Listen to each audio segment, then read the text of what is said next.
মায়েরা, একটা গোবরে পোকা আর একটা মৌমাছি, দুজনের মধ্যে বন্ধুত্ব হয়েছে। এবার মৌমাছি গোবরে পোকাকে জিজ্ঞেস করছে, এই গোবরে পোকা, তুই তো আমার বন্ধু, আমিও তোর বন্ধু, তুই কি খাস? তখন গোবরে পোকা বলছে, আমি গোবর খাই। তখন মৌমাছি হ্যাঁ হ্যাঁ করে হাসছে। হাসছিস কেন? ছি, খাস গোবর, আবার বুক ফুলিয়ে বলছিস গোবর খাই, এত অহংকার করার কি আছে? তখন গোবরে পোকা বলছে, তুই কি খাস? তখন মৌমাছি বলছে, আমি কি খাই জানিস? জগতের সব থেকে সৌন্দর্য যার মধ্যে আছে, তার মধ্যে একটা হলো ফুল, আর সেই ফুলের মাঝখানে থাকে পরাগ রেণু, আর সেই রেণুর মধ্যে যে মধু থাকে, সেই মধুটা আমি খাই, যেটা মূল্য দিয়ে কখনো কেনা যায় না, এত মিষ্টি, অমৃত সম। তখন গোবরে পোকা বলছে, আমাকে, আমার জন্য, তুই তো আমার বন্ধু, আমার জন্য একটু মধু আনতে পারবি? কোন মৌমাছি কোন গোবরে পোকার মুখের মধ্যে যদি একবার মধুর স্বাদ ঢুকিয়ে দিতে পারে বাবা, সেই গোবরে পোকার মুখে আর কখনো গোবর ভালো লাগবে? আর ভালো লাগবে? আমরা সবাই হচ্ছি গোবরে পোকা, থাকি গোবরের মধ্যে, বিষয় আশয়, ধন সম্পত্তি, ছেলে মেয়ে, সংসার, অশান্তি, কোন্দল, ভাই ভাই ঝগড়া, গলা কাটাকাটি, মারামারি, সেইগুলো নিয়ে খুব সুখে আছি বলে মনে করছি। কিন্তু এই গোবরের মধ্যে থাকতে থাকতে যদি কারোর ভাগ্যে একবার মৌমাছির সন্ধান হয়ে যায়, মৌমাছি মানে কে? সৎগুরু। সৎগুরু রূপে মৌমাছির মুখ থেকে যদি কৃষ্ণ নামামৃত প্রেমামৃত মধু যদি একবারে পেয়ে নিতে পারি, আর সংসারের কোন গোবরের স্বাদ আমাদের কোনোদিন কোনো ভালো লাগবে না।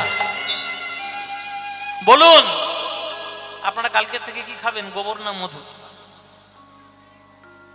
কি খাবেন মায়েরা? গোবর খাবেন, তাই তো? আমি জানি আপনারা গোবরই খাবেন। মধু খাবে? মধু খাবেন?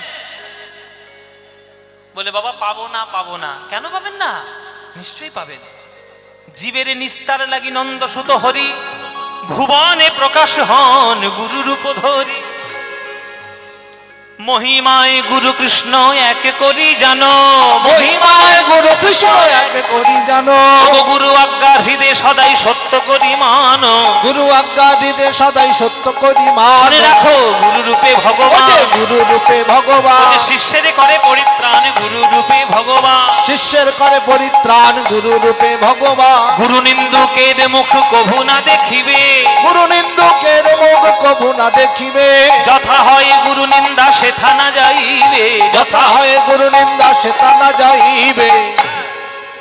তাহলে মায়েরা সৎগুরুর চরণাশ্রয় করুন। সৎগুরু, তাহলে সৎগুরু কাকে পাবেন? আপনার আজকাল যা দিন, সৎগুরু পেলে আপনার যে কোন সর্বনাশ সে যে করে ফেলবে তার ঠিক নেই। সৎগুরু পেতে গেলে অনেক ভাগ্যের দরকার। জেনে রাখবেন, যে সমস্ত গুরুরা নিজেদের ঢাক চারিদিকে পিটিয়ে পিটিয়ে বেড়াচ্ছে, সেসব গুরুদের কাছে জীবনে যাবেন না। দান্দাবাজ গুরু। যেসব দেখবেন গোপনে সাধনা করে বেড়াচ্ছে, নাম নেই, ধাম নেই, কেউ জানে না, সেই রকম গুরুর কাছে যাবেন। যারা সাধনাটি গোপনে করেন, প্রচার করার জন্য করেন না, আমার কাছে হও, আমার কাছে হও, আমার কাছে হও। গঙ্গাধর সেই গুরু যার কাছে মধু পাওয়া যায়, আর শ্রীনিবাস হচ্ছেন এখন সেই গোবরে পোকার মতো, আর বাবা হচ্ছে মৌমাছির মতো, মুখের মধ্যে গৌরাঙ্গ মধু দিয়ে দিয়েছে। যার মুখে একবার গৌরাঙ্গ মধু পড়েছে, আর কি তার অন্য কিছু ভালো লাগবে গো? বাবার চরণটা জড়িয়ে ধরেছি, বাবা এই যে গৌরাঙ্গ অনুরাগ তুমি আমার হৃদয়ের মধ্যে জাগ্রত করলে, বাবা আমি গৌরাঙ্গকে কি করে পাবো তুমি বলে দাও। আমি গৌরাঙ্গকে, তুমি তো দর্শন করেছো নবদ্বীপে পড়তে গিয়ে, তুমি তাকে দর্শন করেছো সচক্ষে, আমি তো পাইনি, আমি দেখতে চাই বাবা, তুমি বলো কি করে দেখবো। ওরে শ্রীনিবাস, পড়াশোনা করতে পারবি সারা জীবন, এই পড়াশোনার চক্করে পড়ে নিমায়ের সঙ্গে হরিনাম আমার করা হয়নি। পড়াশোনা অনেক করবি, ওরে আমার নিমায়ের শরীর ভালো নয়, আমার নিমাই বড় অসুস্থ হয়ে রয়েছে, পুরী ধামে আছে, শুনেছি হরিনাম করতে করতে তার চোখ নাকি বেরিয়ে আসছে, সমুদ্রে চলে গিয়ে ঝাঁপ দিয়ে পড়ছে, অজ্ঞান হয়ে যাচ্ছে, হাত পা শক্ত হয়ে যাচ্ছে, কখন কি হয়ে যাক কোনো ঠিক নেই। ওরে শ্রীনিবাস, আমি তোর বাবা, আমি তোকে আজ্ঞা দিলাম, এক্ষুনি চলে যা পুরীধাম, প্রাণ ভরে গিয়ে একবার গৌরাঙ্গের দর্শন করে আয়, যদি একবার হারিয়ে যায় আর পাবি না রে, আমি তোর বাবা হয়ে আশীর্বাদ করি, তোকে আজ্ঞা দিলাম। চলেছে বাবার আজ্ঞায় পুরীধামে চলেছে। গৌরাঙ্গকে দেখবো, গৌরাঙ্গকে দেখবো, গৌরাঙ্গকে দেখবো, আমার কত আনন্দ, গৌরাঙ্গ মহাপ্রভুকে দেখবো। মায়েরা চলেছে গৌরাঙ্গের নাম নিয়ে পুরীধামে গৌরাঙ্গ দেখতে।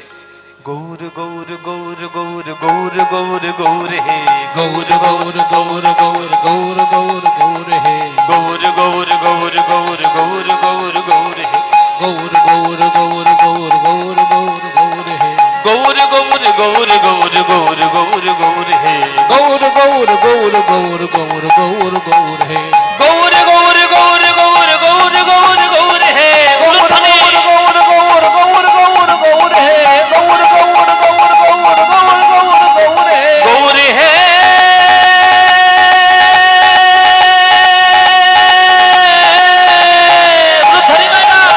আমার গৌর হে,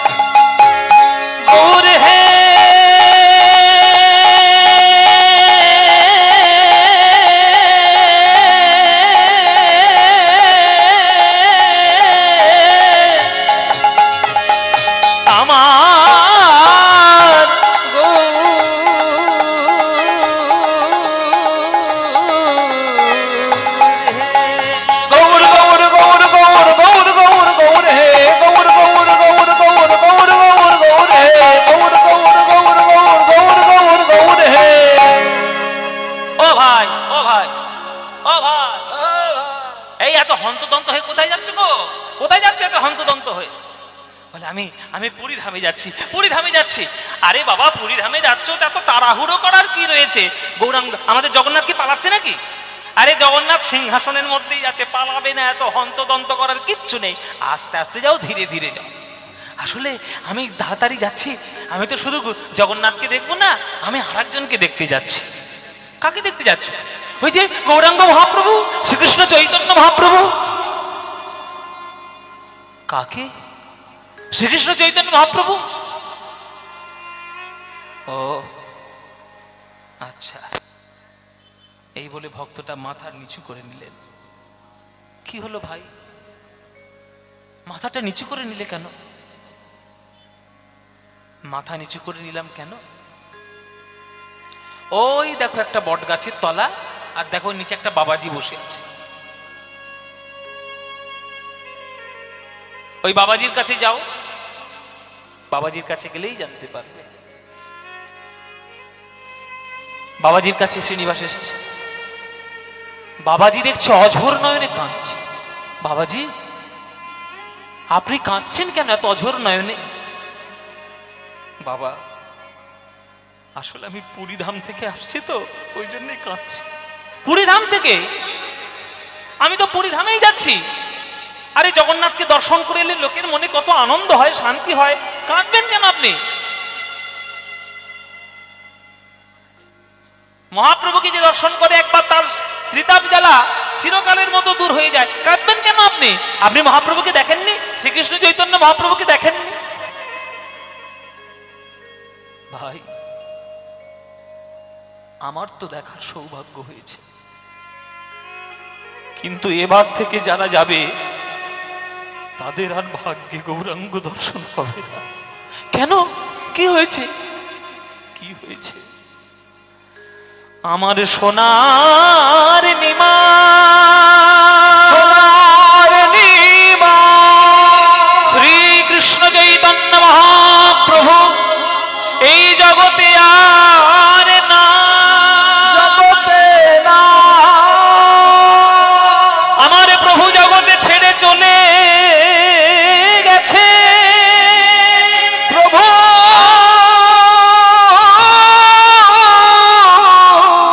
প্রভু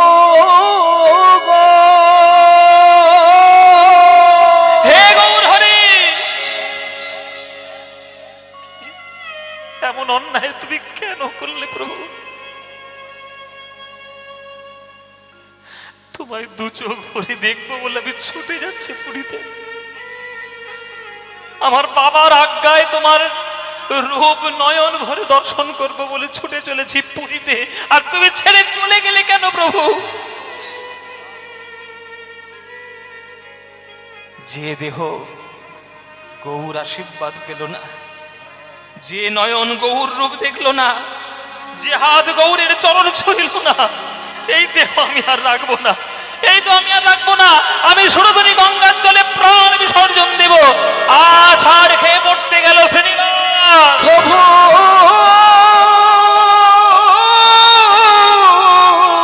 প্রভু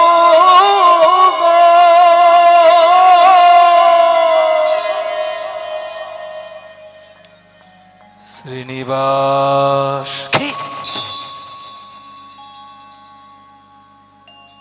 কি ডাকলো আমায়? আমি শ্রীনিবাস, যার নামে তুমি পাগল, আমি তোমার গৌর হরি দৈববাণী করছি। প্রভু দৈববাণী কেন করলে প্রভু? কেন চোখের সামনে এলে না? আমি কি এমন অপরাধ করেছি যে তোমার রূপ আর এই নয়ন দর্শন করতে পারলো না? যে দেহ তোমায় স্পর্শ করতে পারেনি সে দেহ থাকার থেকে না থাকা ভালো। এমন কথা বলো না শ্রীনিবাস। বহু জন্মের ভাগ্যের ফলে একটা মানব জন্ম পাওয়া যায়, এইভাবে সেটাকে নষ্ট করে দেওয়ার অধিকার তোমার নেই। আর তুমি তো আমার মতোই দেখতে, কেন জানো? আমারই আশীর্বাদে, আমারই অংশ স্বরূপে তোমার জন্ম হয়েছে এই পৃথিবীতে। তোমার বাবাকে আমি জগন্নাথের সামনে কথা দিয়েছিলাম, আমার অংশ রূপে তার পুত্র হয়ে আসবো। তুমি হলে সেই, আর তুমি যদি তোমার এই অমূল্য দেহটি যদি বিনা কারণে এইভাবে নষ্ট করে দাও, আমার যে অনেকগুলো কাজ অপূর্ণ হয়ে রয়েছে, আমার যে পূর্ণ হবে না। শ্রীনিবাস, পুরীতে যাও, আমার অদর্শনে বহু ভক্ত পাগল হয়ে আছে, তাদের গিয়ে তুমি দর্শন দাও, তাদের গিয়ে দর্শন দাও, তাদেরকে শান্ত করো। আত্মহত্যা করো না শ্রীনিবাস, তুমি আমারই অংশ, আত্মহত্যা করো না। মহাপ্রভুর আজ্ঞা পেয়ে শ্রীনিবাস চলল আবার পুরী ধামে, যে ভক্তদেরকে আমায় প্রবোধ দিতে হবে, আমাকে শান্ত করতে হবে, আমি নাকি মহাপ্রভুর মতোই দেখতে। চলেছে আবার, আবার চলেছে সেই পুরী ধামে।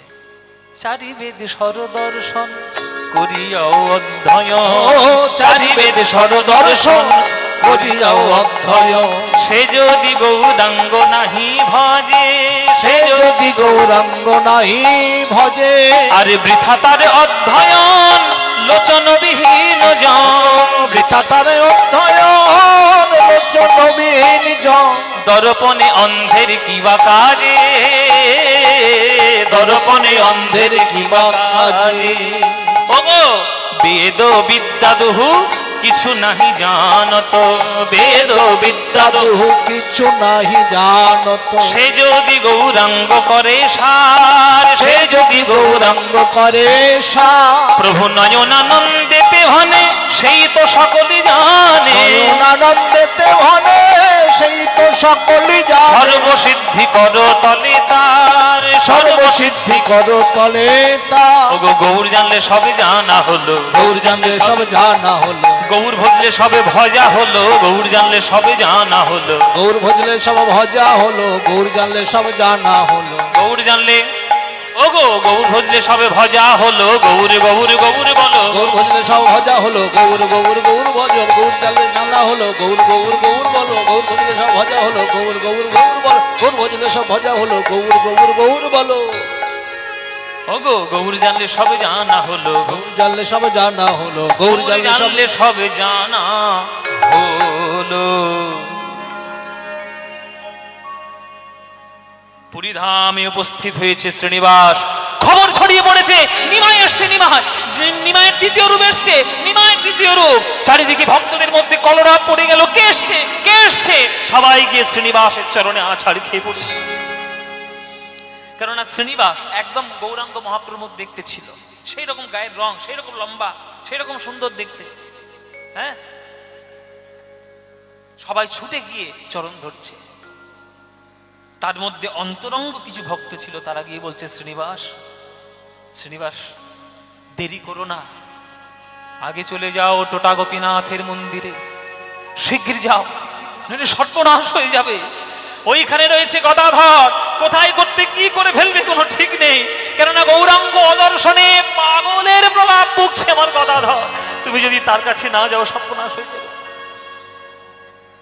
চলল আজ শ্রীনিবাস টোটা গোপীনাথের মন্দিরে, গদাধর সেখানে রয়েছে। প্রভু কে? আমার নিমাইয়ের মতো গলা, কে তুমি? এ তো আমার 24 বছর আগেকার নিমাইকে দেখছি আমি, কে তুমি? আমি শ্রীনিবাস। শ্রীনিবাস, তুমি আমার গৌরের মতো দেখতে হইলে গেলে কি করে? আগে প্রভুর কৃপায় আমার জন্ম, আপনার কাছে এসেছি। আপনি হলেন মহাপ্রভুর সখী ভাবাবিষ্ট ভক্ত, যাকে পাগলের মতো আপনি ভালোবেসেছেন, যাকে রোজ আপনি শ্রীমদ্ ভাগবত শুনিয়েছেন। আপনার কাছে আমি এসেছি। তুমি বসো শ্রীনিবাস, তোমাকে আমি একটু ভাগবত পাঠ করে শোনাই। রোজ সন্ধ্যা বেলায় যখন নিমাই আমার কাছে আসতো, আমি তখন ভাগবত পাঠ করে শোনাতাম। আমার নিমাই চলে গেছে, আমার শ্রীনিবাস এসেছে। তোমাকে যদি দুটো শ্লোক পড়ে আমি শোনাই, মনে মনে ভাববো আমার গৌরকে আবার করে আমি নতুন করে শোনাচ্ছি। হাত জোড় করুন শ্রীমদ্ ভাগবতের শ্লোক। বৃন্দাবনং সখী ভুব বিতনোতি কীর্তিং, यद देवकी सुतपदाम्बुजलब्ध लक्ष्मी गोविन्द वेणो मनमत्तमयोदनृत्यं प्रेक्षादिसान्य भरतान्य समस्त सत्वं। আপনি তো ভাগবত শোনালেন, কই ভাগবতের গ্রন্থের দিকে তো একবারও তাকালেন না। শ্রীনিবাস 1 বছর 2 বছর 3 বছর নয়, 18 বছরের প্রতি সন্ধ্যায় আমি আমার গৌরাঙ্গ মহাপ্রভুকে ভাগবত পাঠ করে শুনিয়েছি। সে যখন শুনতো, তার নয়নের জল ধরে রাখা যেত না, আর তাকে দেখে আমি আমার নয়নের জল ধরে রাখতে পারতাম না। আমার নয়নের জল পড়ে এই গ্রন্থের মধ্যে কিছু লেখা নেই, সব ধুয়ে গেছে, কিন্তু রোজ পাঠ করেছি তো তাই মুখস্থ হয়ে আছে। যাও, আমি তোমায় আজ্ঞা দিলাম, প্রেম লাভ করতে গেলে শ্রীধাম বৃন্দাবন দর্শন করে এসো। আর শ্রীধাম বৃন্দাবনের প্রেম লাভ করতে গেলে নাম মহিমা তোমার দরকার। আর নামাচার্য হরিদাসের কৃপা না হলে সেই নামের করুণা কখনো পাওয়া যায় না। যাও শ্রীনিবাস, হরিদাস ঠাকুরের সমাধিতে একবার প্রণাম করে এসো। বৈষ্ণব জগতে কারোর সৌভাগ্য হয়নি নামাচার্য হরিদাস হওয়ার, কেবলমাত্র হরিদাস হয়েছেন যে একমাত্র ভক্ত, যার মরণের পর যার দেহ নিয়ে স্বয়ং গৌর হরি নৃত্য করে বেরিয়েছে। মায়েরা, যত বৈষ্ণব রয়েছে সব থেকে ভাগ্যবান কিন্তু হরিদাস ঠাকুর। কেননা কোন বৈষ্ণব ভক্তের দেহ গৌরাঙ্গ মহাপ্রভু কোলে তুলে না চাইনি, কেবলমাত্র আমার এই হরিদাস ঠাকুরের দেহ কোলে করে তুলে নিয়ে নিজের হাতে বালি খুঁড়ে নিজের হাতে সমাধি দিয়েছিল। আমি কেন আপনাদেরকে ওই খোঁচা দিয়ে বললাম যে অখাদ্য কুখাদ্যকে পুরীতে ঘুরে বেড়াচ্ছেন? আপনারা সব জায়গা ঘুরছেন, হরিদাস ঠাকুরের সমাধি গিয়েছেন কখনো? স্বর্গদ্বার শ্মশানের পাশেই রয়েছে হরিদাস ঠাকুরের সমাধি ক্ষেত্র, দর্শন করবেন। যেদিন থেকে হরিদাস ঠাকুর দেহ রেখেছেন সেই দিন থেকে এখনো পর্যন্ত 2024 সালের আজকে 30শে নভেম্বর, আজও পর্যন্ত সেই সমাধি ক্ষেত্রে নাম বন্ধ যায় না, হরে কৃষ্ণ নাম বন্ধ যায় না, আর যাবেও না। যতদিন বৈষ্ণব ভক্তরা আছেন চালিয়ে যাবেন। ছুটে গিয়েছে শ্রীনিবাস, গিয়ে হরিদাস ঠাকুরের সমাধিতে প্রণাম জানাচ্ছে। এই কৃপা করো মোরে, এই কৃপা করো মোরে, আমার ঠাকুর হরিদাস, সেই কৃপা করো মোরে ঠাকুর হরিদাস। জনম জনম যেন হই আমি বৈষ্ণবের দাস গো, জনম জনম যেন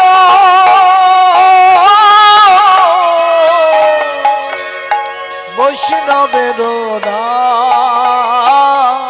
ওগো হরিদাস ঠাকুর মোরে কৃপা করো হে, কৃপা করো হে, যেন হরি হরি বলতে পারি, কৃপা করো হে, হরি হরি বলতে পারি, কৃপা করো হে, জনম জনমের মতো কৃপা করো হে, জনম জনমের মতো কৃপা করো হে, তুমি জনম জনমের মতো যেন হরি সেবা করতে পারি, জনম জনমের মতো হরি সেবা করতে পারি, জনম জনমের মতো কৃষ্ণ সেবা করতে পারি, জনম জনমের মতো হরি সেবা করতে পারি, জনম জনমের মতো হরি সেবা করতে পারি, জনম জনমের মতো কৃপা করো হে।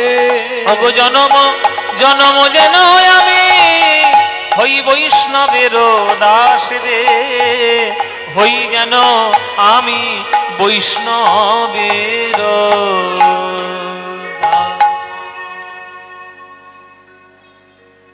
জগতে ভগবান কোথায় কেমন করে খেলা করে রেখেছেন কেউ জানে? কোথাও ভক্তের খেলা, কোথাও প্রেমের খেলা, কোথাও বাৎসল্য, কোথাও মধুর, কোথাও সখ্য। মহাপ্রভু বলো আর কৃষ্ণ বলো, যে যেখানে ভগবান অবতীর্ণ হয়েছেন কোথায় কোন খেলা করবেন কেউ জানেন না। ও মায়েরা, মনে আছে কৃষ্ণ একবার নিজের দাওয়ার মাটিতে মাটি খেয়েছিল? মনে আছে? যশোদা গিয়ে বলছে ঘরের মধ্যে তোর দধি দুগ্ধ রয়েছে, খেতে পারছিস না, মাটি খাচ্ছিস, খোল মুখ। মুখটা যখন হা করেছিল, খুলেছিল, কি দেখলো? হ্যাঁ, বিশ্ব ব্রহ্মাণ্ড। মা তো ভয় পেয়ে গেছিল, বাবা ছেলেটাকে বোধহয় ভূতে ধরেছে, ঝাড়ন ফুঁক করতে হবে। আবার সেই কৃষ্ণ গীতা বলার সময় অর্জুনকে বিশ্বরূপ দেখিয়েছিল, যে এই বিশ্ব ব্রহ্মাণ্ড, সূর্য চন্দ্র গ্রহ তারা সব তার মুখ থেকে একদিক দিয়ে জন্ম নিচ্ছে, একদিক দিয়ে প্রলয় হয়ে যাচ্ছে।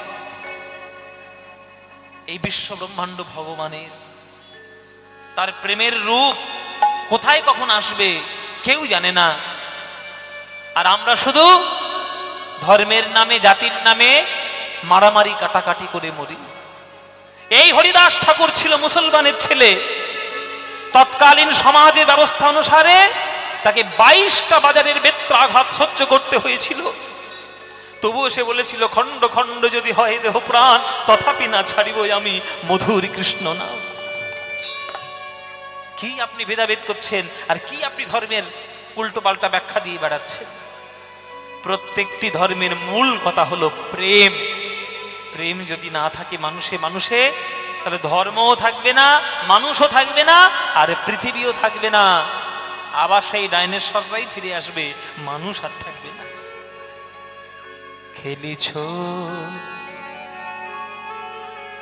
ওই যে বলছিল, কি গাইবো না বাদ দেবো? এ বিশ্বলয়ে বিরাট শিশু আনমনে খেলেছ এ বিশ্বলয়ে বিরাট শিশু আনমনে খেলেছ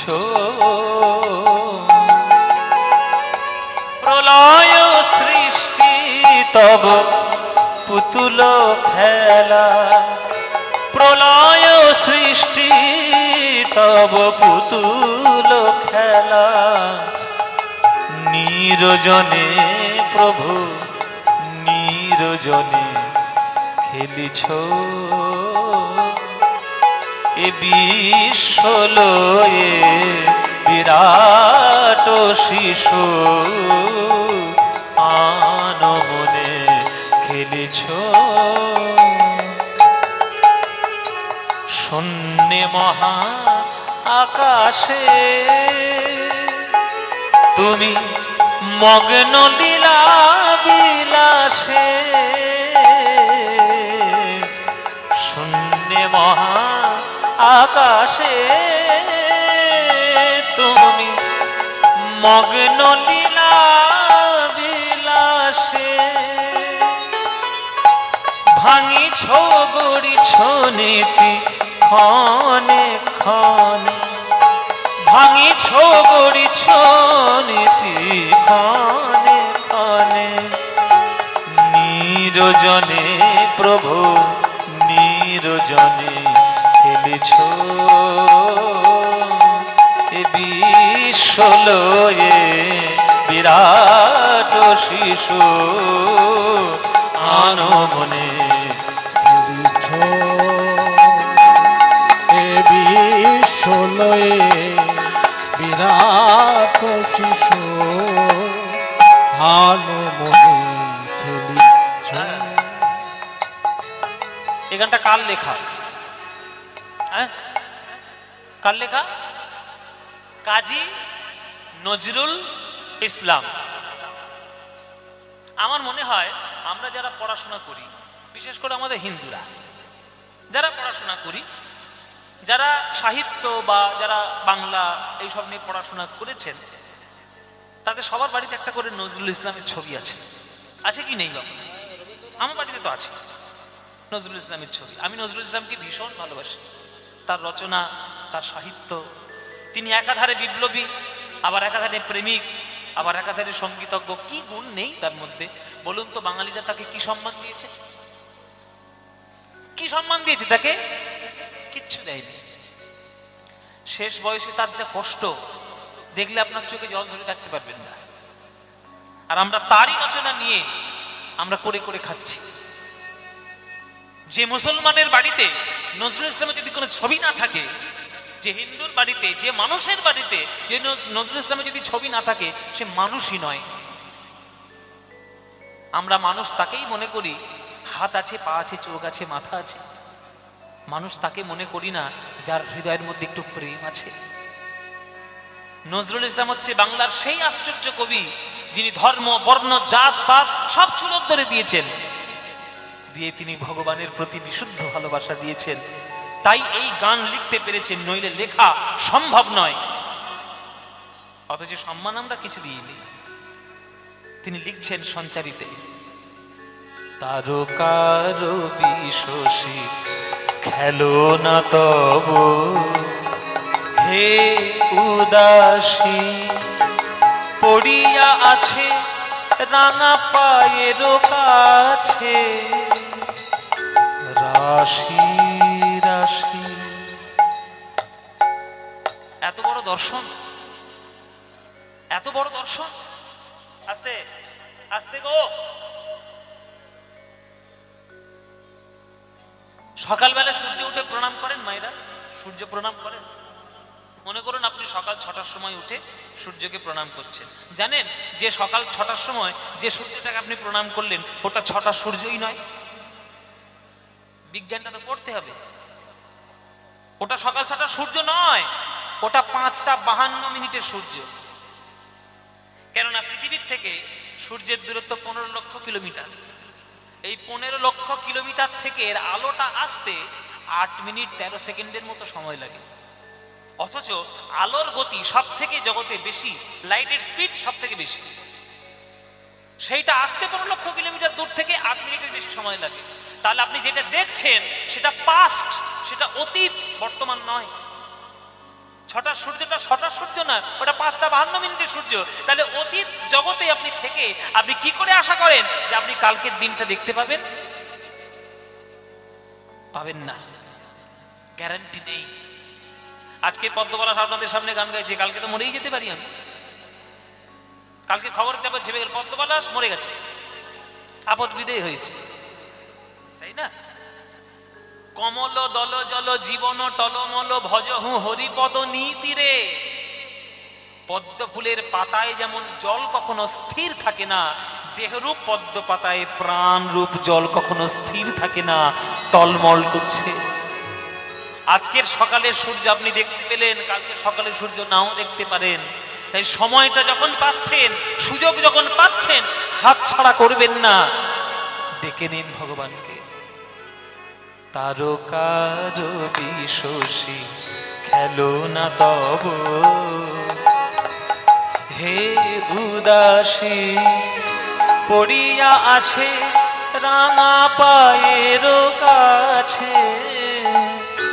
রাশি রাশি নিত্য তুমি হে উদার,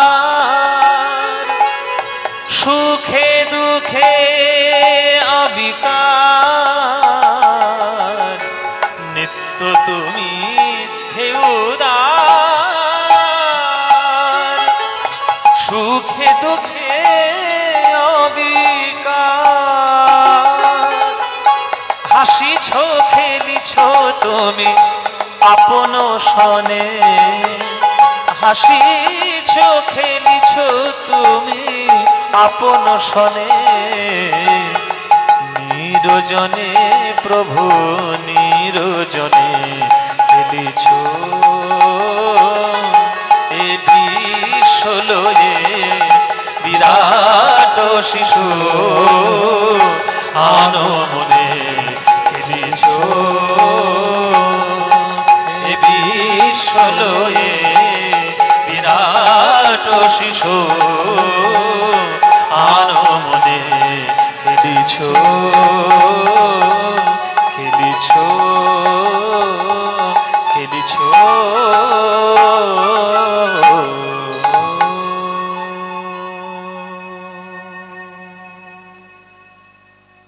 কাজী নজরুল ইসলাম। গদাধরের কাছে আজ্ঞা পেলে আমার শ্রীনিবাস বৃন্দাবন যেতে হবে। বাড়িতে ফিরে এলো বাবার কাছে, বাবা তোমার আজ্ঞা আমি পালন করতে পারিনি বাবা, গৌরাঙ্গ দর্শন হয়নি, কিন্তু গদাধর প্রভুকে দর্শন করেছি। তিনি আমায় আজ্ঞা দিয়েছেন বৃন্দাবনে যেতে, তবেই নাকি বৃন্দাবনের প্রেম লাভ হবে। আমি কি যাব বাবা? নিশ্চয়ই যাবি বাবা, নিশ্চয়ই যাবি। শুনে রাখ, আত্মেন্দ্রিয় প্রীতিবাঞ্ছা তারে বলি কাম, আরে কৃষ্ণেন্দ্রিয় প্রীতি ইচ্ছা ধরে প্রেম নাম। নিজের জন্য যা করবি সব হবে কাম, কেবলমাত্র কৃষ্ণের জন্য যা করবি সেটাই হবে প্রেম। জগতে প্রেম লাভ ছাড়া অন্য কোনো গতি নাই। তাই বাবা আমি তোকে আজ্ঞা দিলাম, তুই চলে যা মধুর বৃন্দাবন। চলো মধুর বৃন্দাবনে যাব সবাই মিলে। যাবেন নাকি বৃন্দাবন? লীলার মধ্যে বৃন্দাবন যাব। কারা কারা বৃন্দাবন গিয়েছেন হাত তুলুন একবার দেখি। বৃন্দাবন কারা গিয়েছেন? অনেকেই গিয়েছে। বলুন তো বৃন্দাবনে গেলে কি কি বলতে হয়? রাধে রাধে। হ্যাঁ রাধে রাধে। সে কি কথা? কেন কৃষ্ণ কৃষ্ণ বললে হবে না? শ্যাম শ্যাম হবে না, হবে না, হবে না, হরি হরি হবে না। কি বলতে হবে? রাধে রাধে। তাহলে ভাবুন রাধারানীর শক্তি কতখানি, রাধারানীর শক্তি কতখানি দেখে নিন। হ্যাঁ দেখুন রাধারানীর জন্ম কেমন। মায়েরা, ভগবান কৃষ্ণ যিনি বিশ্বব্রহ্মাণ্ড চালাচ্ছেন তিনি পর্যন্ত থরথর করে কাঁপেন। হ্যাঁ গো, নায়িকাকে দেখে নায়ককে মানে নায়িকাকে দেখে কোন নায়ক ভয় পায় না? এই যে নায়করা যারা বাবারা আছো, নায়করা যারা আছো, তোমরা যতই হম্বি তম্বি করো, ঘরে গেলে গিন্নির কাছে সব জব্দ। ঠিক কি না মায়েরা? ঠিক না? মায়েরা বলছে হ্যাঁ এবার আমাদের মনের কথা বলেছে, ঠিক করেছে, ঠিক বলেছে। এই ঠিক কীর্তন হচ্ছে, এই ঠিক কীর্তন, এই ঠিক কীর্তন হচ্ছে। নায়িকার কাছে নায়ক জব্দ। এখন রাধারানী নায়িকা, তিনি এমন নায়িকা যে বিশ্বব্রহ্মাণ্ড যিনি সৃষ্টি করেছেন, যিনি পালন করছেন, সবকিছু ঘটিয়েছেন, তিনি কৃষ্ণ পর্যন্ত থরথর করে কাঁপছে। মায়েরা, ওই জন্য নায়িকা তখনই হবেন আপনি যখন প্রেমকে সঠিকভাবে আপনি পরিবেশন করতে পারবেন। চলুন বৃন্দাবনে আমরা সবাই যাই, সেই প্রেমের জায়গা। হ্যাঁ চলুন বৃন্দাবনে যখন যাওয়ার সময় একটা ভজন গাইবো, একটা ভজন গাইতে গাইতে যাই নাকি? চলুন তাহলে সবাই মিলে একটা ভজন গাইতে গাইতে বৃন্দাবনে যাই। পায়ো জি मैंने রে पायो जी मैंने, पायो जी मैंने, मैंने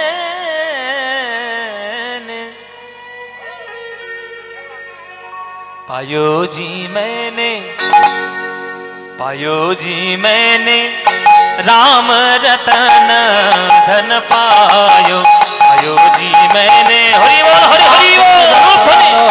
धन पायो पायो जी मैंने राम रतन धन पायो, पायो जी मैंने राम रतन धन पायो, राम रतन धन पायो,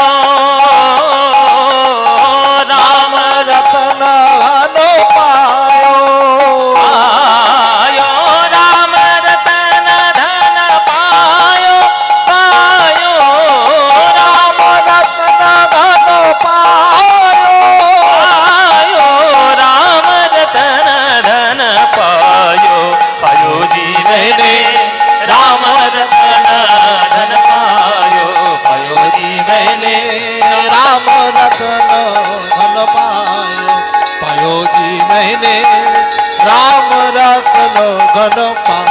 वस्तु अमोलित दिए मेरे सतगुरु, वस्तु अमोलित दिए मेरे सतगुरु, वस्तु अमूलित दिए मेरे सतगुरु, वस्तु अमूलित दिए मेरे सतगुरु, कृपा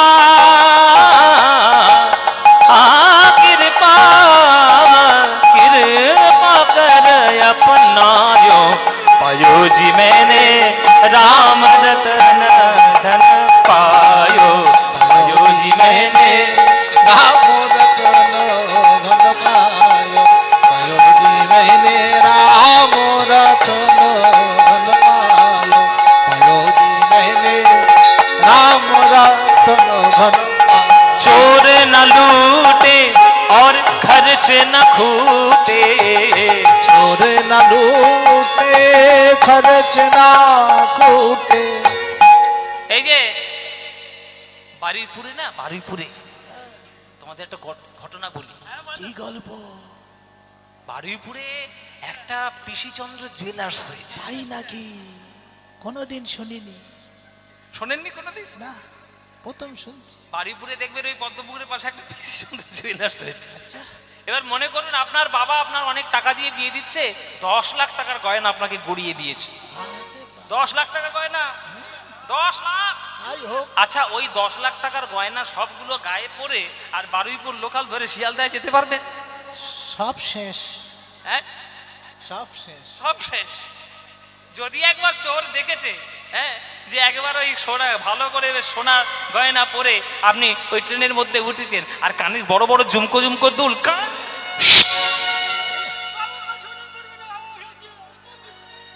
কান তোর কানের কি অবস্থা? কান টেনেছে, আঙুলে আংটি ছিল কোচ করে কেটে দিয়েছে, গলায় হার ছিল টেনে খুলে নিয়েছে। আচ্ছা মায়েরা বলুন আপনারা যে আপনারা সোনা পরে কি ঘরের বাইরে যেতে পারেন? কার ভয়ে যেতে পারেন না? চোরের ভয়। কিন্তু রাম রত্ন হৃদয়ে ধারণ করে আপনি পৃথিবীর যে কোনো প্রান্তেই চলে যান না কেন, কোনো চোরের কোনো ভয় নাই। বরং যদি কোনো চোরের ভয় থেকে থাকে, রাম রত্নের জন্য সে ভয় চিরকালের মতো দূর হয়। चोर न लूटे और खर्च न खूटे, चोर न लूटे खर्च न खूटे, दिन दिन बढ़त समायो पायो जी मैंने, दिन दिन बढ़त समायो पायो जी मैंने, राम रतन धन पायो पायो जी मैंने, राम रतन धन पायो पायो जी मैंने, राम रतन धन पायो पायो जी मैंने, राम रतन धन पायो। मीरा के प्रभु गिरिधर नागर, मीरा के प्रभु गिरिधर नागर, मीरा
বলে বাবা তুমি কোথায় নেমে গেলে, ওর মধ্যে নেমে গেলে।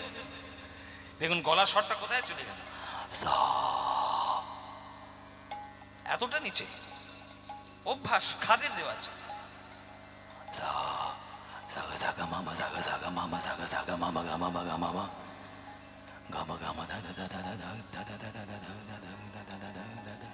धनी धनी नि धनी धनी नि धनी नि धनी सा धनी सा सा धनी सा सा धनी सा सा धनी सा गा मा सा धनी सा नि सा गा मा रे सा गा मा रे सा गा मा रे सा गा मा रे सा नि सा धनी सा गा गा गा गा गा गा गा गा गा गा मा मा मा मा मा मा गा मा गा मा गा मा गा मा दा दा दा दा दा।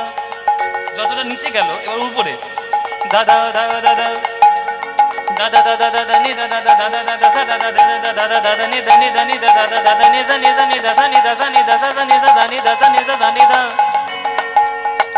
da ni sa da ni da sa sa sa sa sa ni sa ni da ni da ma ma ga ma da ni sa ni da ni sa ga ga ga ga ga ga da ni sa ma ma ma ma ma ma ma ma ga ma ga ma ga ma ga ma ga ma ga ma ga ma da ma da ma ga ma ga ma da ma da ma ga ma da ma da ma ga ma da ma da ma ga ma ga sa ni sa da ni sa ma ga gama re re re sa sa sa ne ne ne da da da mama gama da da ni ni sa ni sa sa da da ni ni sa sa da da ni ni sa ni sa Meera के प्रभु गिरिधर नागर मीरा के प्रभु गिरिधर नागर हरख हरख जस गायो पायो जी मैंने हरख हरख जस गायो पायो जी मैंने राम रतन धन पायो निदायो हरि हरि लेने राम रतन घन पायो राम रतन घन पायो पायो पायो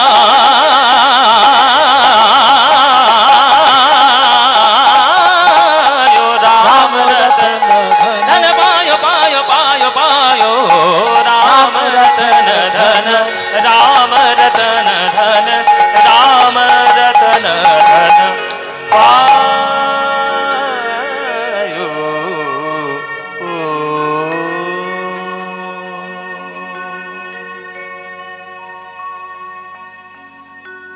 সবাই একবার জয়ধ্বনি দেবেন, বলুন বৃন্দাবন ধাম কি, বৃন্দাবন ধাম কি, বৃন্দাবন ধাম কি। बोलो प्रेम से राधे राधे, राधे राधे बोलो राधे राधे, बोलो राधे राधे। वृंदावनं सखी भूभवितो नोति कीर्ति यद देवकी सुत पदाम्बुजलब्ध लक्ष्मी गोविंद वेणुमनुमत मयूर नृत्यं पृक्षादि सान्य परतान्य समस्त सत्वम। বৃন্দাবনে আমরা এলাম, মানে আমরা এলাম কার সঙ্গে? শ্রীনিবাসের সঙ্গে। আস্তে, শ্রীনিবাসের সঙ্গে সঙ্গে আমরা বৃন্দাবনে এলাম।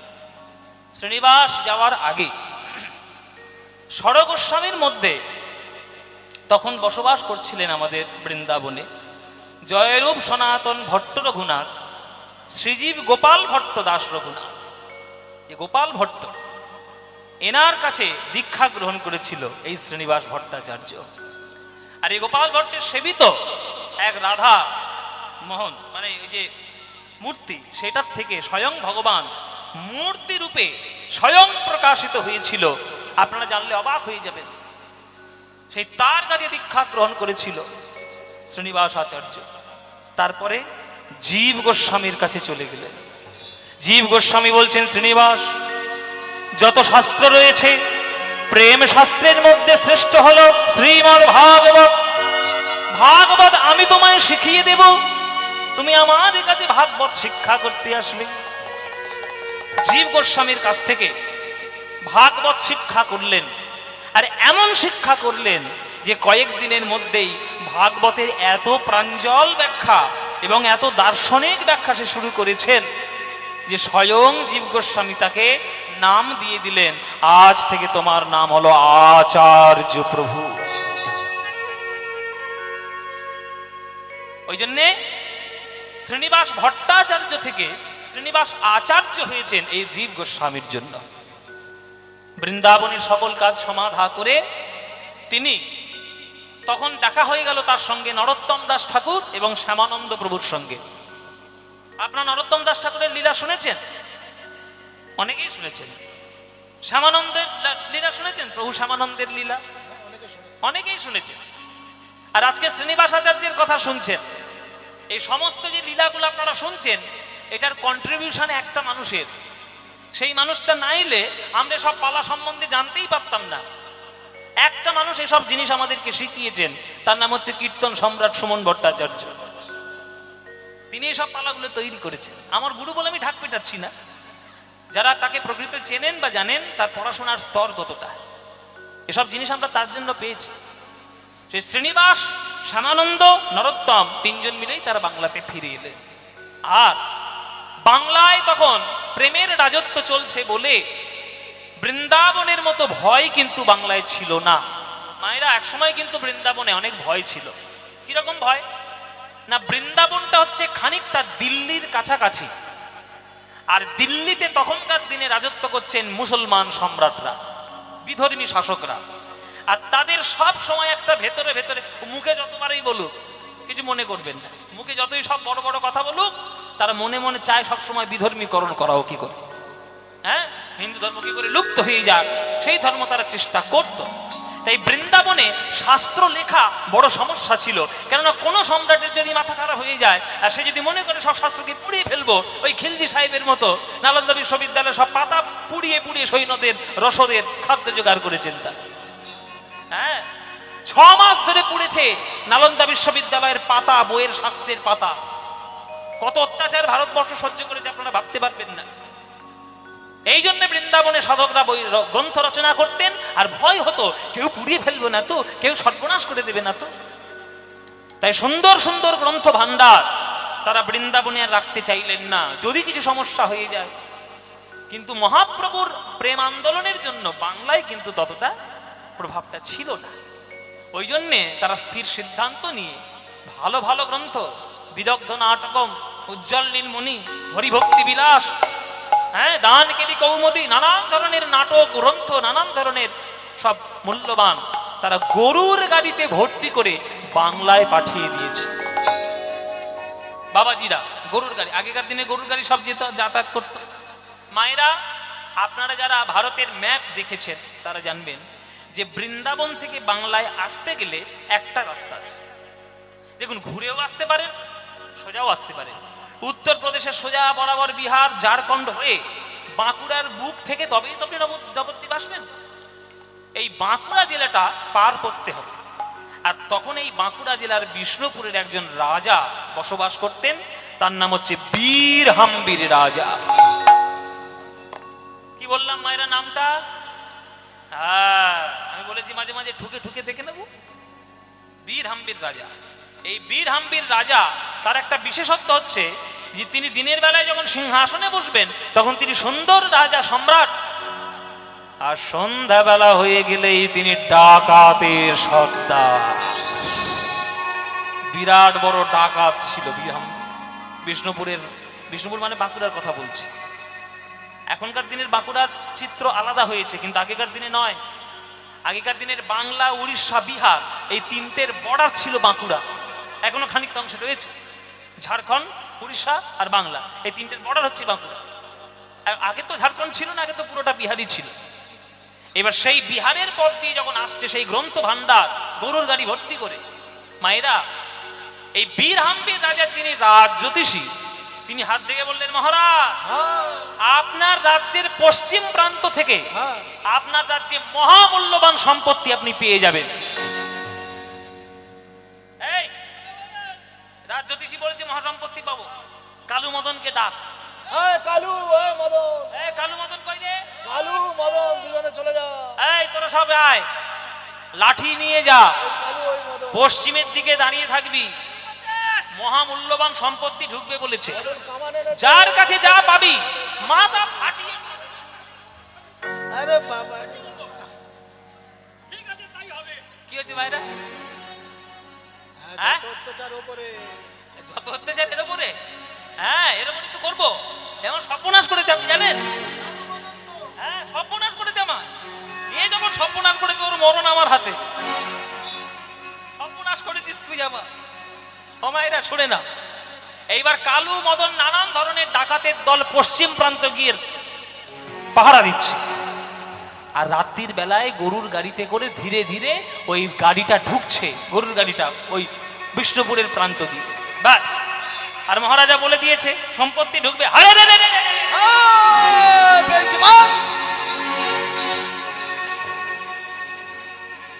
ব্যাস, হারে রে রে রে করে ছুটতে ছুটতে ডাকাতের দল একেবারে সেই গরুর গাড়ি লুট ফুট করে নিয়ে এসে পুরো বাক্স ধরে, আর এই মহারাজের সামনে সকালবেলা গিয়ে, এই দিন মহারাজ মূল্যবান সম্পত্তি। খোল খোল, তাড়াতাড়ি খোল, তাড়াতাড়ি খোল। কি মূল্যবান সম্পত্তি দেখি? বড় বড় সোনার পাত রয়েছে।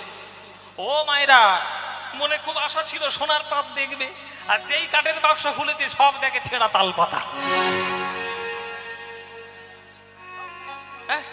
এই তোরা কিনে আসতে কি গেলে? কি নিয়ে আসলি? সব ছেঁড়া তাল পাতা তো। হায় হায় রে, তোর আসল সম্পত্তি ছেড়ে দিয়ে তাল পাতা নিয়ে এসে হাজির করেছিস। এই দাঁড়া দাঁড়া, দেখি তো দেখি তো। মায়েরা একটা তাল পাতার ওই টুকরো নিয়ে দেখছে তার উপরে যেন কিছু কিছু সব লেখা রয়েছে। আগেকার দিনে তাল পাতার পুঁথিতেই তো লিখতো, লেখা আছে। কি লেখা এ তো বুঝতে পারছি না। এই গুরুদেবকে ডাক, গুরুদেবকে দাদারে ডাক। বিষ্ণুপুরের যিনি রাজা তার নাম বীর হাম্বির, তার রাজগুরু যিনি ছিলেন তার নাম হচ্ছে শ্রী ব্যাস চক্রবর্তী। ব্যাস চক্রবর্তী, হ্যাঁ এই যে চক্রবর্তী বামুন আমাদের কাছে আছে, এই যে ব্যাস চক্রবর্তী, তিনি এসছেন মহারাজের কাছে। মহারাজ বলুন আমায় কেন ডেকেছেন? গুরুদেব মহামূল্যবান সম্পত্তি বলে তাল পাতার টুকরো নিয়ে এসে হাজির করেছে, কিন্তু দেখলাম যে এর মধ্যে কি লেখা রয়েছে, ওই জন্য আপনাকে ডেকে নিলাম, আপনি পরে উদ্ধার করুন কি লেখা আছে। দেখি কেমন লেখা। হরি বল।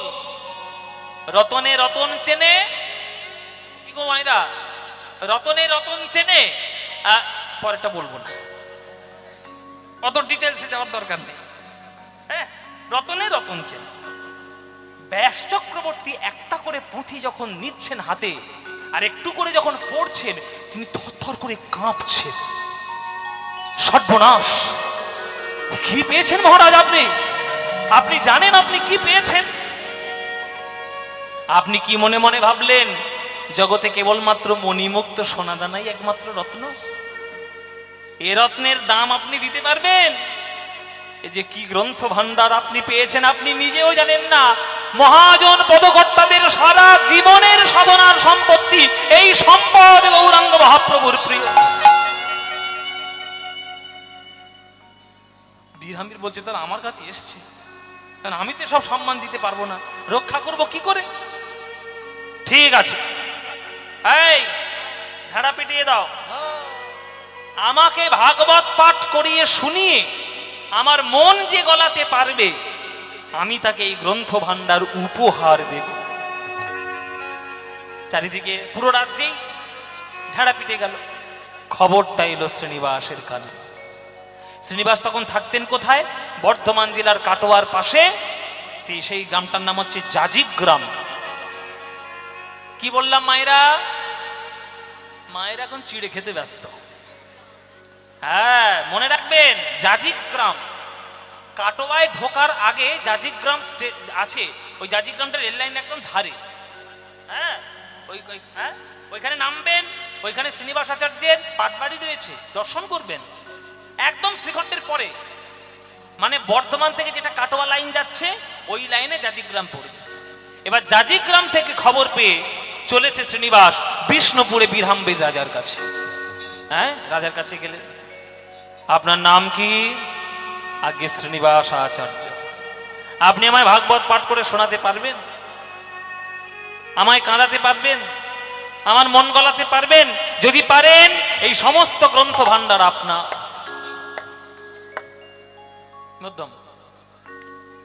বলে আমার তো কোনো ক্ষমতা নেই। হে মহারাজ, ভাগবত হলো স্বয়ং ভগবান কৃষ্ণ, তাকে বর্ণনা করার মতো তো আমার ক্ষমতা সামর্থ্য নাই। তিনি যদি নিজে থেকে কিছু বলিয়ে নেন তবেই তো আমি কিছু বলতে পারি। শুনে রাখুন, করজোরে হাত জোড় করে বসুন। বীরহাম্বির রাজার কাছে শ্রীমদ্ ভাগবত পাঠ করছে আমার শ্রীনিবাস আচার্য। বরহা পিরহং নটবর বাপু कर्णयो कर्णिकार बिभ्रद्वासो कनककपीशं वैदयन्तीं च मालं रन्ध्राणवेणधरसूधया पूरयन् गोपवृन्दे बृन्दारण्यं स्वपदरमणं प्राविशति गीतकीर्तिः तोणिताणविनिरतिङ्गितोनुतितुण्डामलिलं कर्णक्रोडकदम्बिनि घटैर्कर्णार्वदिभ्रस्पृहं चेतप्राङ्गन सङ्गिनि विजयत सर्वेन्द्रियाणां कृति न जानि जनितकिद्भ्रमृते कृष्णेति वर्णद्वै कृष्णेति वर्णद्वै। আমার জিহ্বা এক কৃষ্ণ নাম নিয়ে আমার জিহ্বা শান্তি পায় না। বিধি আমার যদি কোটি কোটি জিহ্বা দিত তাহলে কোটি জিহ্বায় কৃষ্ণ নাম বলে তবেই আমি আমার শান্তি পেতাম। যদি বিধি আমার কোটি কোটি নয়ন দিত, সেই নয়ন দিয়ে আমার জগতের কৃষ্ণ রূপ দেখে তবেই আমি আমার মনকে শান্ত করতাম। এক একটি শ্লোক বলছে আর অঝোর ধারায় শ্রীনিবাস কাঁদছে। যে রাজা বীর হাম্বির, যিনি ডাকাতের সর্দার, টাকা পয়সা, মোহ মায়া, সম্পত্তি, লোভ, এগুলো যার অঙ্গাঙ্গী ভাবে জড়িত, আজ সে শ্রীনিবাসের ভাগবত শুনে সিংহাসন থেকে নেমে ছুটে এসে শ্রীনিবাসের চরণ দুটি জড়িয়ে ধরেছে। আপনি কি শোনালেন ঠাকুর মশাই? আপনি যে গোবর পোকার মুখের মধ্যে অমৃত দিলেন, প্রভু মোর শ্রীনিবাস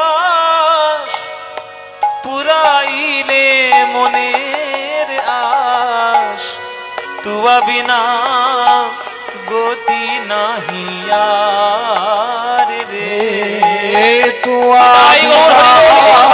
গতি নাহি আর রে, তুয়া বিনা গতি নাহি আর রে, তুয়া বিনা গতি নাহি আর রে।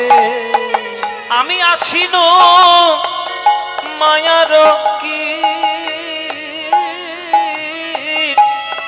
আমার বড়ই লাগিত মিঠ, দেখাইলা অমিয়ার ধার হে, দেখাইলা অমিয়ার ধার রে, দেখাইলা অমিয়ার ধার। ওই যে আপনাদের বললাম গোবরে পোকার মৌমাছির গল্প। এতদিন এই যে বীরহাম্বীর বলছে আমি আছি নো, মানে আমি ছিলাম মায়ারও কীট, আর বড়ই লাগিত মিঠ। এই মায়ার রূপ রস শব্দ গন্ধ স্পর্শ আমার বড় ভালো লাগতো, কিন্তু তুমি আমাকে প্রথম কৃষ্ণ নাম অমৃত মুখে দিয়ে আমার মধ্যে কৃষ্ণ প্রেম চেতনা জাগ্রত করলে, তাই তুমি হলে আমার কাছে মৌমাছির মতো। হ্যাঁ, তাই তুমি আমার গুরু। আজ থেকে আমি তোমাকে গুরু রূপে বরণ করলাম, আমার শিষ্যত্ব আপনি গ্রহণ করুন। আজ থেকে আপনি আমার গুরু, আপনার চরণে সব আমি সমর্পণ করলাম। সেই পুরো গ্রন্থ ভাণ্ডারটি শ্রীনিবাস আচার্যের কাছে চলে এসেছিল। বৃন্দাবনে যত সাধকদের রচনা সমস্ত শ্রীনিবাস আচার্যের কাছে ছিল। এ কি কম ভাগ্য বাবা? মহাপ্রভুর দ্বিতীয় স্বরূপ তাকে এমনি এমনি বলা হবে? কিছু না কিছু তার গুরুত্ব বৈষ্ণব জগতে রয়েছে, তবেই না তিনি অবশ্যই করে আমাদের মহাপ্রভুর দ্বিতীয় স্বরূপ। বাড়িতে চলে এলেন, দীক্ষা দিতে শুরু করলেন। তার সব থেকে প্রিয় শিষ্যদের মধ্যে ছিল নরোত্তম দাস ঠাকুর আর রামচন্দ্র কবিরাজ ঠাকুর। একদিন শ্রীমদ্ ভাগবত পাঠ করছিলেন, তখন রামচন্দ্রের বিয়ের পালকি যাচ্ছিল চোখের সামনে থেকে। হ্যাঁ, তখন রামচন্দ্রের পালকি দেখে শ্রীনিবাস আচার্য বলেছিলেন, ওই দেখো ওই দেখো, মায়ার জগতে ডুব দিতে যায়।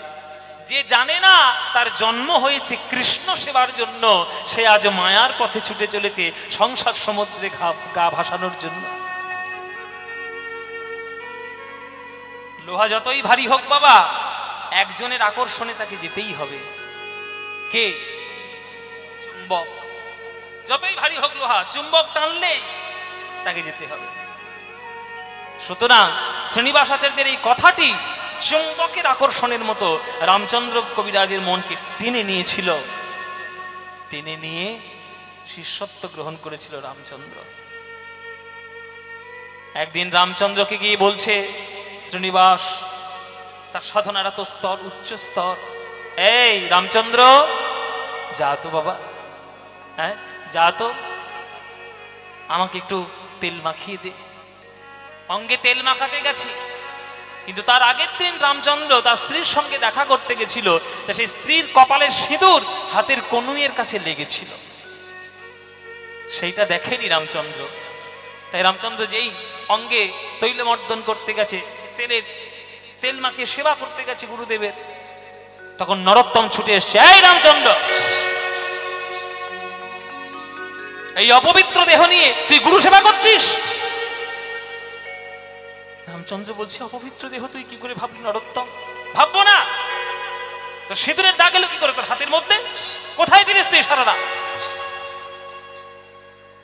তখন রামচন্দ্র বলছে, আমি আমার স্ত্রীর সঙ্গে দেখা করতে গেছিলাম, তবে গুরুর আজ্ঞায় গেছিলাম, আমি নিজের থেকে যাইনি। ও সব বাজি রাখ, আমি তেল মাখাবো তোকে? তোর এত বড় স্পর্ধা, তুই ওই অপবিত্র দেহ নিয়ে গুরুর মা গায়ে তেল মাখাবি?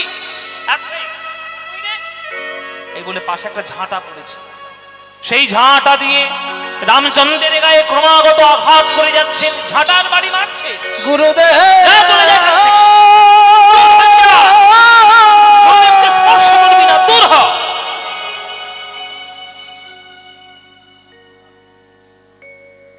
রামচন্দ্রকে মেরে ঝাঁটার বাড়ি তাড়িয়ে দিলে। নরোত্তম গেছে শ্রীনিবাসের অঙ্গে তেল মাখাতে। দেখুন গুরু শিষ্যের দেহ কেমন এক হয়ে যায় সাধনার দ্বারা। তখন গুরু যে শিষ্যকে দীক্ষা দেন বা যে শিষ্যকে শিক্ষা দেন, ভালোবাসার এবং স্নেহের এবং সম্পর্কের এমন স্তর হয়ে যেতে পারে, এর দেহ দুটো এক হয়ে যায়। নরোত্তম যেই শ্রীনিবাসের অঙ্গ থেকে উড়ানি খুলে দিল,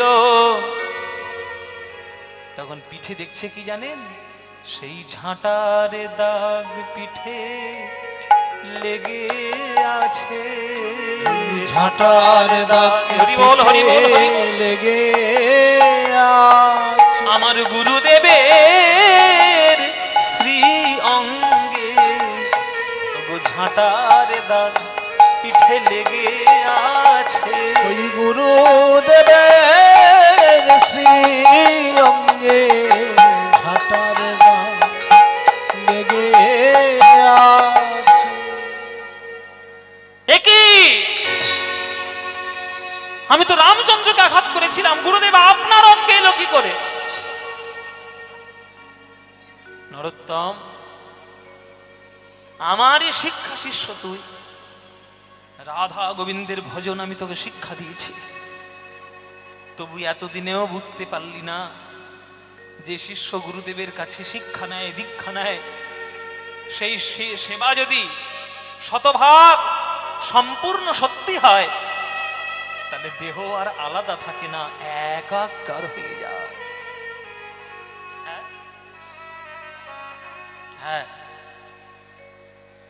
শিষ্যের সেই রকম আত্মসমর্পণ থাকতে হবে। আপনি শিষ্য হলেন, গুরুদেব যা বলছে আপনি তর্ক করে যাচ্ছেন, শুনছেন না, সৎগুরুর তাহলে সেটা সেবা হলো না। তুই যা যে কটা ঝাঁটাকে মেরেছিস রামচন্দ্রকে, সব কটা ঝাঁটা আমার পিঠে এসে লেগেছে।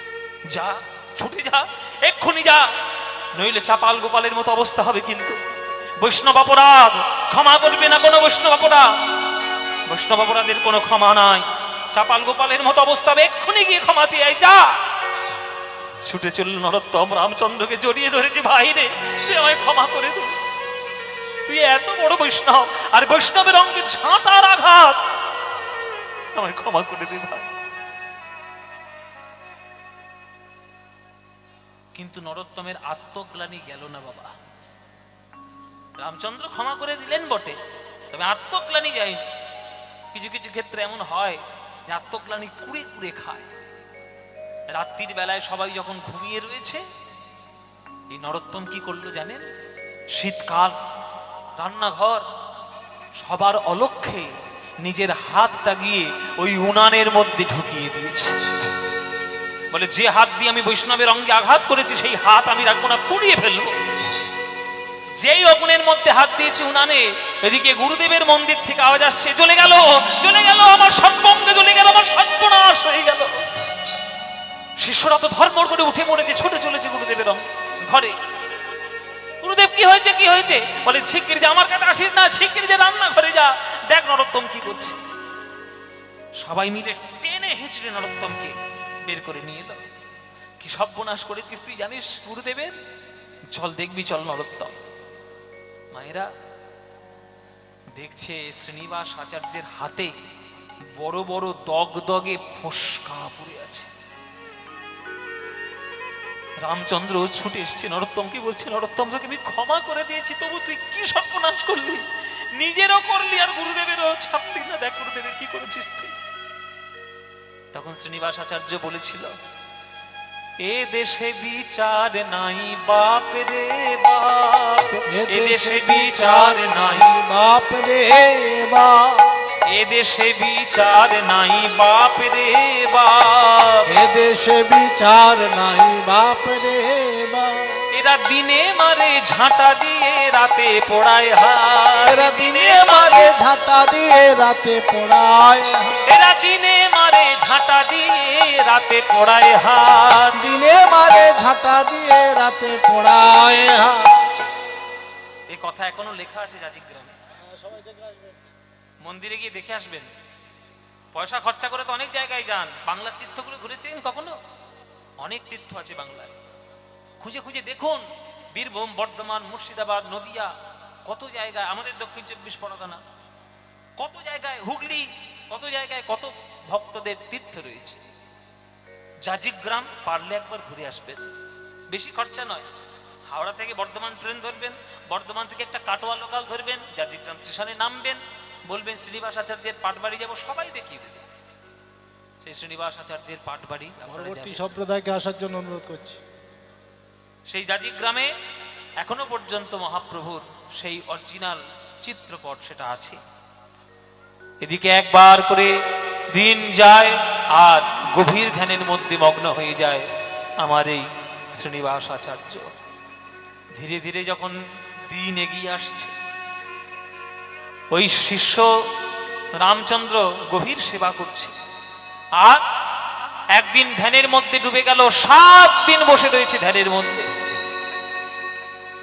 এখন শ্রীনিবাস আচার্যের স্ত্রী এসে বলছে, সর্বনাশ হয়ে গেল, তোর বাবার বোধহয় কিছু হয়ে গেছে। ওরে রামচন্দ্র, ওরে নরোত্তম, একবার দেখ কি হয়েছে তোর বাবা। তখন রামচন্দ্র বলছে, আমি দেখছি কি হয়েছে, আমি দেখছি, কোনো চিন্তা নেই মা। রামচন্দ্র বসে গেল শ্রীনিবাস আচার্যের পাশে ধ্যানস্থ অবস্থায়, ধ্যান করছেন। ধ্যান করে কোথায় গেলেন? ধ্যানের মধ্যে দেখতে পেলেন যে চলে গেছেন শ্রীধাম বৃন্দাবনে। বৃন্দাবনে চলে গেছে। গিয়ে কি দেখছেন? দেখছেন শ্রীনিবাস আচার্য যমুনার তীরে বসে বসে হাউ হাউ করে কাঁদছে। আপনি কাঁদছেন কেন গুরুদেব? যমুনার তীরে আপনি 7 দিন ধরে ধ্যানের মধ্যে, বাড়ি আপনি দেহের মধ্যে ফেরেননি, কত সবাই চিন্তা করছে। তখন শ্রীনিবাস আচার্য বলছে, রামচন্দ্র, এই যমুনার মধ্যে, যমুনার জলে রাধা রানীর নাকের বেসর হারিয়ে গেছে, আর আজ্ঞা দিয়েছিল আমাকে ওই নাকের বেসর খুঁজে বার করার। আমি 1 সপ্তাহ ধরে চেষ্টা করছি, আমি পাচ্ছি না খুঁজে। কি হবে, আমি এই জন্য যেতেও পাচ্ছি না, ফিরতেও পাচ্ছি না দেহে। রামচন্দ্র তখন বলছে, আমি খুঁজে দিলে হবে? তুই খুঁজবি? কই খুঁজে দিয়ে দেখি। ও মায়েরা, মাঝে মাঝে শিষ্যও এমন কাজ করে যাতে গুরুর মাথা উঁচু হয়ে যায়। শিষ্য সেই শিষ্য হবে যে গুরুর মাথাকে উঁচু করতে পারে। দেখুন, গুরু 7 দিন ধরে শ্রীনিবাস আচার্য পেল না, একদিন মাত্র রামচন্দ্র ডুব দিয়ে রাধারানীর নাকের বেসর নিয়ে এসে হাজির করেছে। এই নিন গুরুদেব রাধারানীর নাকের বেসর। বাহ, ধন্য বাবা তুই রামচন্দ্র, আমার সেবার মধ্যে কতটা তুই সেবা পরায়ণ। এবার সেই নাকের বেসর দিয়ে দিল ললিতার হাতে, ললিতা দিল রাধারানীর হাতে। তখন রাধারানী গিয়ে বলছে যে, বলো এই নাকের বেসরটা পেল কি? তখন ললিতা বলছে, ওই যে রামচন্দ্র শ্রীনিবাসের শিষ্য, ও পেয়েছে। রাধারানী বলছে, বাহ, এ তো দারুণ ব্যাপার, গুরু পারলো না, শিষ্য পারলো, তাহলে তো আশীর্বাদ করতে হয়। এই বলে রাধারানী তখন পান খাচ্ছিল, মায়েরা, পান, চিবানো পান হাতে দিল ললিতা, যা এটা প্রসাদ রূপে রামচন্দ্রকে দিয়ে আয়। সেই পান ললিতা হাতে নিয়ে এলো, দিল শ্রীনিবাস আচার্যকে, শ্রীনিবাস আচার্য দিল রামচন্দ্রকে। দুজন অর্ধেক অর্ধেক করে যেই মুখে দিল, 7 দিন পর শ্রীনিবাস আচার্যের ধ্যান ভেঙে গেল। 7 দিন পর ধ্যান ফিরে কি দেখছে জানেন?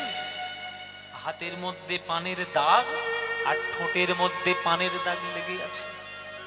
তখন দুজনকে জড়িয়ে ধরেছে, দুজনাই কাঁদিছে, দুজনাই কাঁদিছে, তখন দুজনাই কাঁদিছে, দুজনাই কাঁদিছে।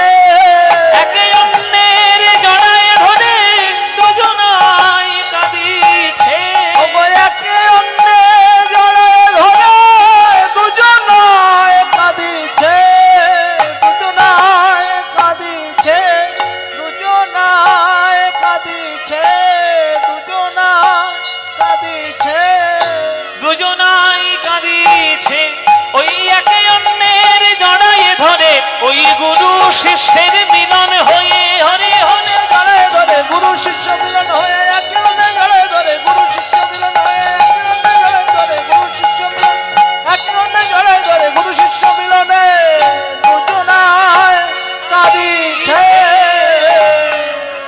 সেই গুরু শিষ্য মানে শ্রীনিবাস আচার্য নরোত্তম রামচন্দ্রের মিলন হলো। সেই শ্রীনিবাস আচার্য আমাদের বৈষ্ণব জগতে বিরাট বড়, তাই তার চরণে প্রণাম জানাবেন। সবাই মিলে একবার বদন ভরে জয়ধ্বনি দিন, বলুন শ্রীনিবাস আচার্য কি, শ্রীনিবাস আচার্য কি, শ্রীনিবাস আচার্য কি। জয় নিতাই। আপনারা বাড়ি যাবেন না কেউ? ঠান্ডায় বাড়িতে গিয়ে কি করবেন? কোনো কাজ নেই, এখানে বসুন, এখানে বসে বসে কীর্তন শুনবেন। নয়না আসছে, আপনাদেরকে গান শোনাবে, প্রাণ ভরে তার কীর্তনটি শুনুন। আর আমরা এবার বিদায় নেব। শ্রীনিবাস আচার্যের লীলা আমরা এখানে 3 ঘন্টা শুনে শুনে হয় না, আবার হবে। পরবর্তী সম্প্রদায়কে আসার জন্য অনুরোধ করছি। 5:30টায় উঠেছি, 4.5 ঘন্টা গান হয়ে গেছে, আর পারবো না। একটা ভজন গান গিয়ে শেষ করব। আচ্ছা, এই অনুরোধ করছিল যে সারেগামাপায় যে গানটাকে আমি ফার্স্ট হয়েছিলাম ওই ভজনটা গাইতে, তো ওই ভজনটা গেয়ে গিয়ে আজকের আমরা বিদায় নেব। চলুন সবাই মিলে আপনারা করতালিতে এই ভজনটি গাইবেন। এই গানটা সবার আমাদের খুব প্রিয়। अच्युतं केशवं कृष्ण दामोदरं, अच्युतं केशवं कृष्ण दामोदरं, रामनारायणं जानकी वल्लभं। उलुध्वनि सबाई उलुध्वनि। जानकी वल्लभं रामनारायणं जानकी वल्लभं। कौन कहते हैं भगवान आते नहीं, कौन कहते हैं भगवान आते नहीं, कौन कहते हैं भगवान आते नहीं, कौन कहते हैं भगवान आते नहीं। तुम मीरा की जैसे बुलाते नहीं, तुम मीरा की जैसे बुलाते नहीं। अच्युतं केशवं कृष्ण दामोदरं, अच्युतं केशवं कृष्ण दामोदरं, रामनारायणं जानकी वल्लभं, रामनारायणं जानकी वल्लभं। कौन कहते हैं भगवान खाते नहीं, कौन कहते हैं भगवान खाते नहीं, कौन कहते हैं भगवान खाते नहीं, कौन कहते हैं भगवान खाते नहीं। बेर शबरी के जैसे खिलाते नहीं, बेर शबरी की जैसे खिलाते नहीं। अच्युतं केशवं कृष्ण दामोदरं, अच्युतं केशवं कृष्ण दामोदरं, रामनारायणं जानकी वल्लभं, रामनारायणं जानकी वल्लभं।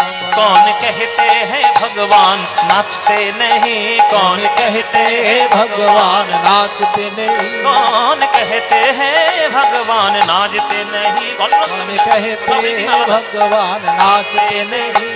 गोपियों की तरह तुम नचाते नहीं, गोपियों की तरह तुम नचाते नहीं, हाँ गोपियों की तरह तुम नचाते नहीं, गोपियों की तरह तुम नचाते नहीं।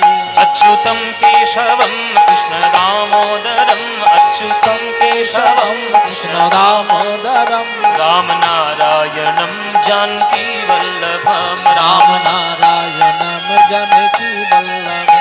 कृष्णा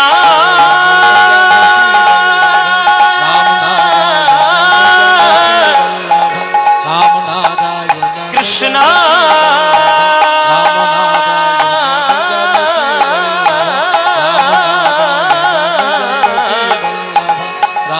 हरे कृष्णा हरि ओ हरि ओ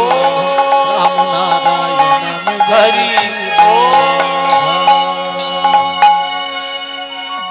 জয় নিতাই, ভালো থাকবেন, সারা রাত কীর্তন শুনুন, প্রেমানন্দে মেতে হরি বলো, হরি নামের বন্যা যে এলো। কি প্রেমানন্দে মেতে হরি বলো, হরি নামের বন্যা যে এলো।